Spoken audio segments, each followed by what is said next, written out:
Hi, I'm Al LaFrance. This is Solid 20, and today we're going to be listening to Stevedore Steve, a country music legend from Canada.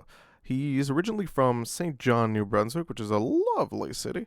He was mainly active early 70s, then he became inactive, then active again. He put out a cassette in the 90s, then he worked in a museum for a while, and now, as far as I can tell, he's retired and just hanging out somewhere, having a good time, probably wishing Stompin' Tom Connors was still alive so they could hang out. They were good friends, you know.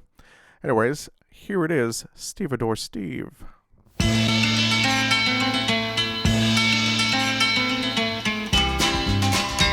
Some say he called himself the Duke, while other fellows say they'd never heard his handle, but they sure have seen him play. He showed up first in Cochrane, then in Kirkland Lake. He made his way down to North Bay in another card game and a stake. They saw him once in Sudbury, different times at the Sioux, just a two-bit tin-horn gambler, a cheater through and through. He'd deal his cards and raise the odds, and when the chips were down, he'd somehow land that winning hand, then he'd leave the town. He made suckers out of everyone who'd sit in on his play. Truck drivers, miners, lumberjacks, they all would lose their pay.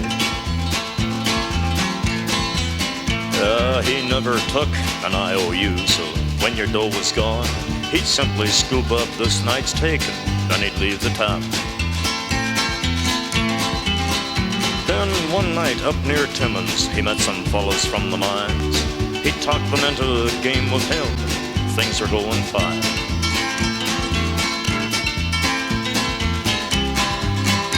Some say he called himself the Duke, while other fellas say they'd never heard his handle, but they sure have seen him play.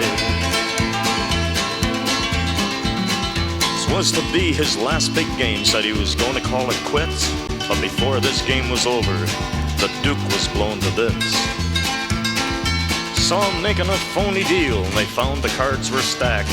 They tied the Duke to his chair right there where they played in the dynamite shack. They took his marked cards one by one, they stuffed them in his mouth. They said, "You'll eat these blasted things," and for the Duke there was no way out.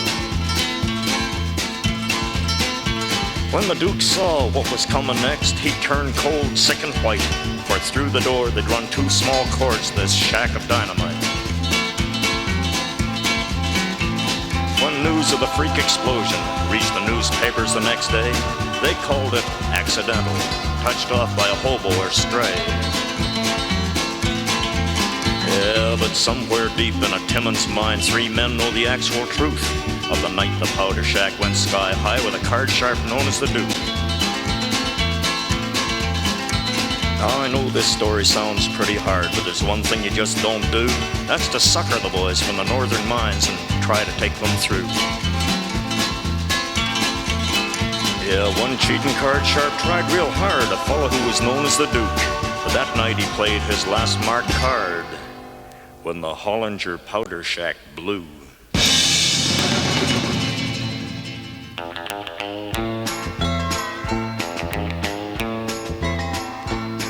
Eight links of Kingston Chain, 2 ankle irons to keep you tame, just making sure that you remain with the rest of the gang. In Kingston Chain, bustin' rock, sun or rain, but you don't talk and you don't complain. You just swing that sledge again. Listen to the clinking of Kingston Chain. Yeah, 48 links of Kingston Chain, 2 ankle irons to keep you tame, just making sure that you remain with the rest of the gang. In Kingston Chain, the day is long in the quarry yard, bustin' rock under rifle guard, but that old rock ain't half as hard as them links of Kingston Chain.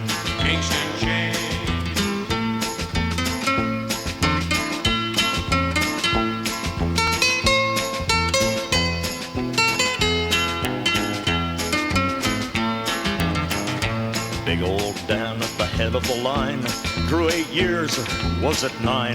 Nevertheless, it's a long, long time dragging them links of Kingston Chain.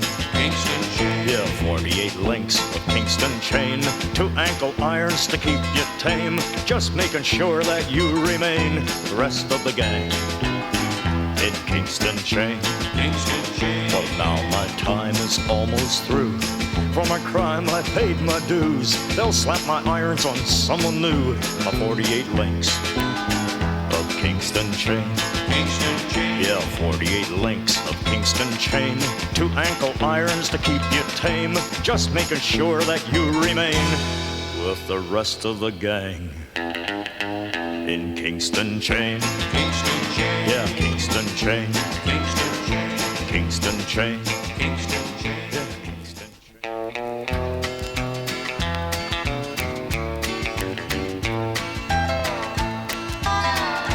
Ripping the coal from the guts of the earth in a mine down in Cape Breton, pulling cod from the North Atlantic in some trawler off St. John's, working the waterfront docks of Halifax, picking spuds on P.E. Island, working the bush lands of New Brunswick. The East Coast way of life goes on. The East Coast way of life is hard as hell, and the men are even harder, with blistered hands and aching backs. They try to keep their families fed. Some think East Coast folk are backward. Some like me didn't get much schooling. But I'll tell you one thing, mister, they raise hard-working men. They raise hard-working men. There was a cave-in some colliery. Some of the miners can't be found. A raging storm on the icy waters. One more trawler just went down. A busted sling just killed some dock hand. Some farmers' crops wiped out with blight. A load of logs somehow has shifted, snuffing out some bushman's life. Yeah, the East Coast way of life is hard as hell. The men are even harder, with blistered hands and aching backs. They try to keep their families fed. Some think East Coast folk are backward. Some like me didn't get much school. But I'll tell you one thing, mister, they raise hard-working men. They raise hard-working men.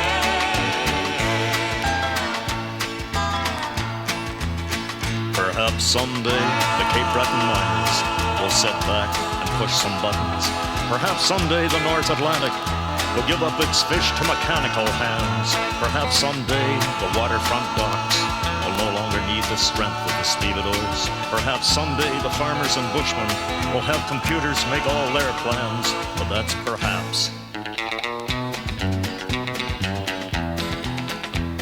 Well, I've rolled out rubber all across this land. I've wheeled from Halifax to Van. Even had my rig up the old Alcan. I'm a truck driver.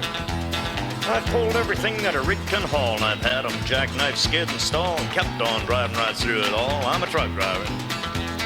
Well, ease are off and gear are down. We're coming on top of another town. There's another truck stop right around the hill. I can't stay long, gotta get on back, so that's 1 cup of coffee, strong and black. That's 1 cup of coffee and 2 or 3 more pills.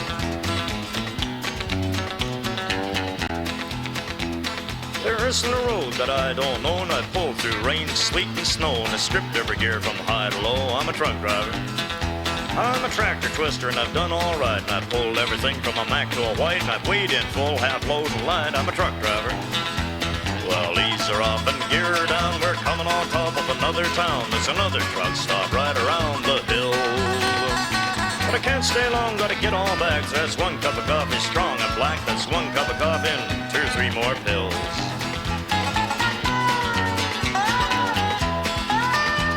Can't wait to unload and get turned around, 'cause the cutest little gal I ever found is waiting for me back in T.O. Town. I'm out here truck driving.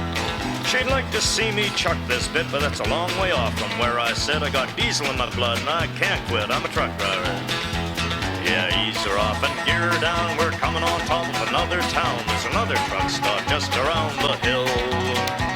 But I can't stay long, gotta get on back. So that's 1 cup of coffee, strong and black. That's 1 cup of coffee and 2 or 3 more pills.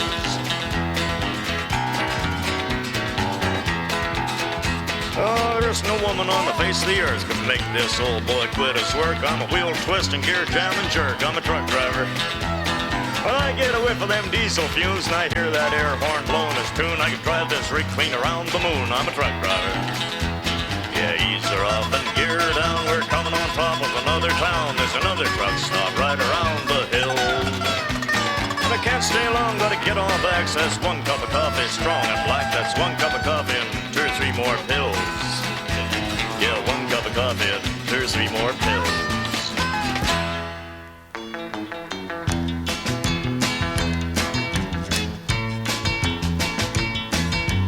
Ripping up top rock and digging on down. With picks and shovels they tunnel the ground. The Minto Miners built their town on Minto coal. Now a Minto Miner is a proud, hard man.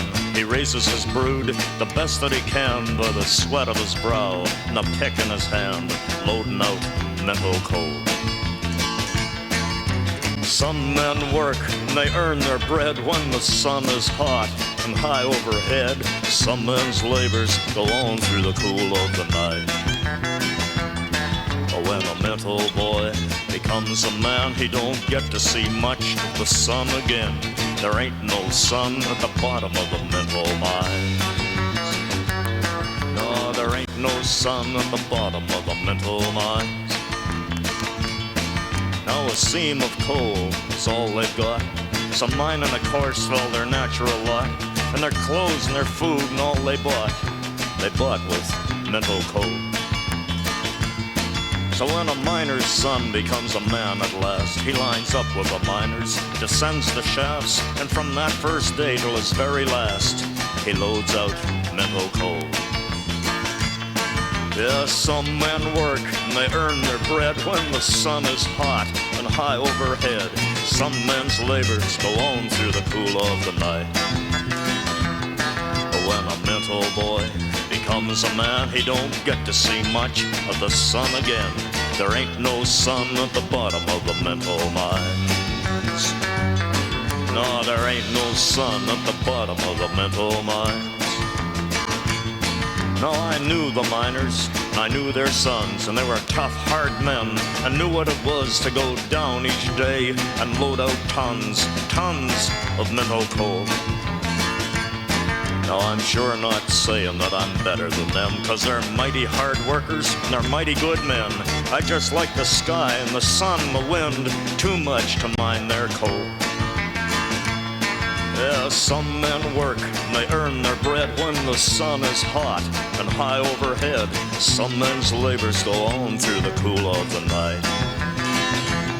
But when a Minto boy becomes a man, he don't get to see much of the sun again. There ain't no sun at the bottom of the Minto mines. No, there ain't no sun at the bottom of the Minto mines.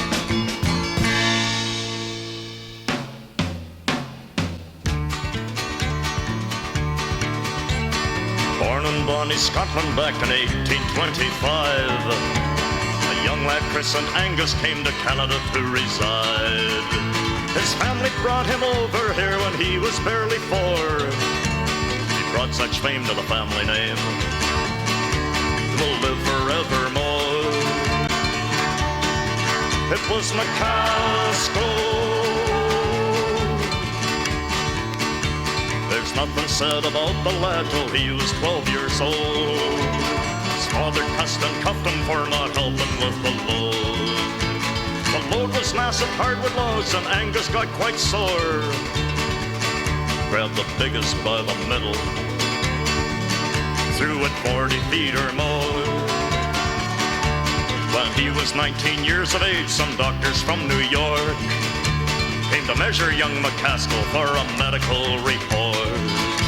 His mighty chest was 5'10" when measured full around. They taped his height at 7'9", his weight 400 pounds. Of all the men who came and saw and marveled at his strength, a circus man named Barnum came and signed him up at length for a worldwide tour of circus shows, to which he did agree. The Nova Scotian giant then set out across the sea. 1,200 pounds and then 13 and 14, 15 more. These solid blocks of iron Angus lifted from the floor. Then as the grand finale on the giant's outstretched palm, on a platter danced a midget, the world-renowned Tom Thumb. But back in Nova Scotia he was challenged once again. When $1,000 bet was laid, the giant swore he'd win. Had to lift a great ship's anchor that was lying on the dock. Though that anchor weighed 2,000 pounds,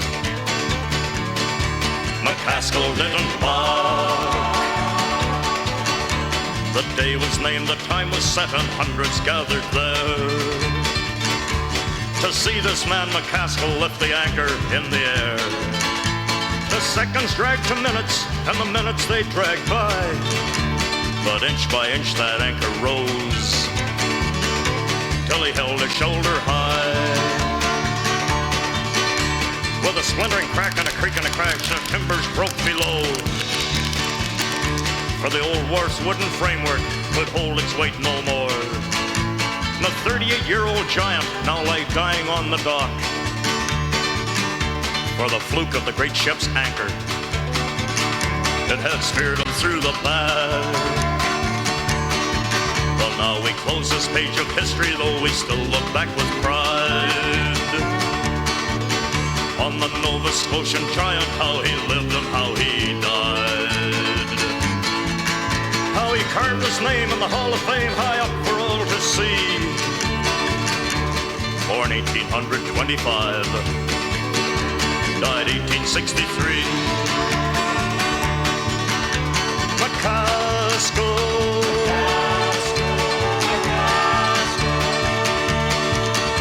McAskill.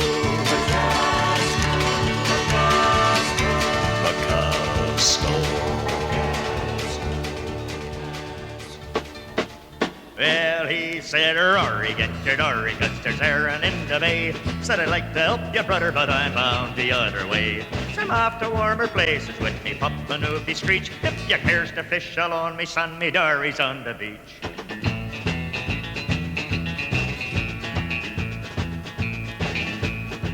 Well, no matter where I wander, sir, no matter where I go, I'll always be an oofy bison, proud to tell you so. So pucker up your upper lip and have a nip a screech, and I'll tell you all the story of me dory on the beach.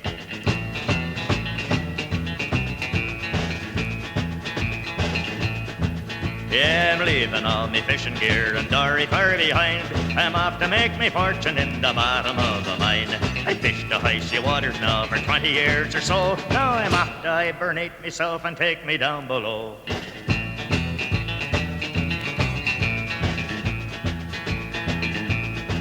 Well, I asked myself a question now, where could I find a place where the ice and snow and wind won't blow the whiskers off your face? And I looked around until I found her at the window blow, by she's fine in a mine at 1,000 feet below.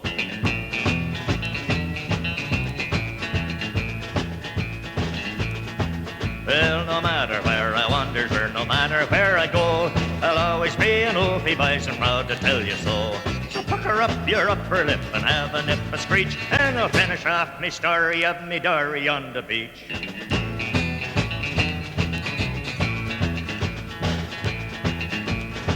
I like to find on in the mine, 'cause there ain't no winter snow. There's one more thing I'd like to do before I has to go. You know, I likes it nice and warm to practice what I preach, and going back home to me dory, buys me dory on the beach.